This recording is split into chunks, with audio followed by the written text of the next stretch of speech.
Piero, no? E va al ristorante, si è sentato, è lì che porta il menù, il cameriere, lui comincia a guardarlo, no? A sfogliarlo, guarda i prezzi, tutto qua. Dopo un fiato chiama il cameriere, scusi cameriere, arriva il cameriere, no? Ma ascolti qua, ma come mai voi altri riuscite ad avere i prezzi così bassi che non ho mai visto? Un servizio, un ottimo servizio, ma come farlo?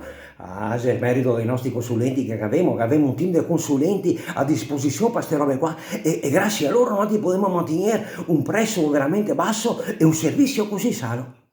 Porco cane, sono bravi, bravi. Cosa che porto? Ah, qua vedo scritto spaghetti allo scoglio e mi porta un buon piatto di spaghetti allo scoglio a un prezzo così basso, lo mangio subito.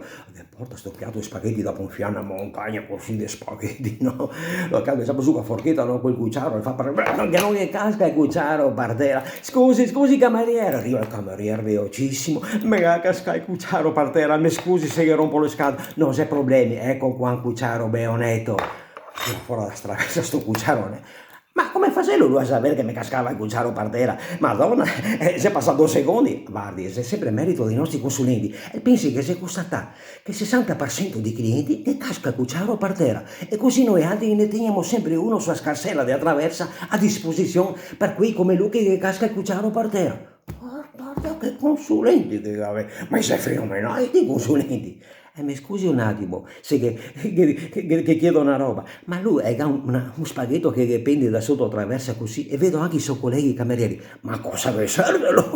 Ah, guardi, è sempre merito dei nostri consulenti. E pensi che noi altri facendo 40 ore settimanali passiamo in bagno circa 2 ore e mezza per andare in bagno a pissare. E noi altri cosa facciamo con questo spaghetto? Le riga lì, lo tireremo fuori, no? E dopo non serve neanche che quando che torniamo fuori dal bagno, no? Stiamo lì a lavarsi le mani ogni volta, questo sistema qua di tirarlo fuori non lo tocchiamo neanche, non serve neanche che se lavemo le mani e che abbiamo sparagnare su 2 ore e mezza al mese, salo, con 40 ore settimanali. Ma mi scusi una roba, ho capito lui lo liga il spaghetto, lo tira fuori, non serve che se lave la mano e tutto quanto, ma per tornarlo a mettere via, tornarlo a mettere al suo posto e vorrei sapere com'è che te fatti e i tuoi colleghi. E guarda, a me, i miei colleghi non so come chi fa, ma a me ogni volta uso il cucciaro.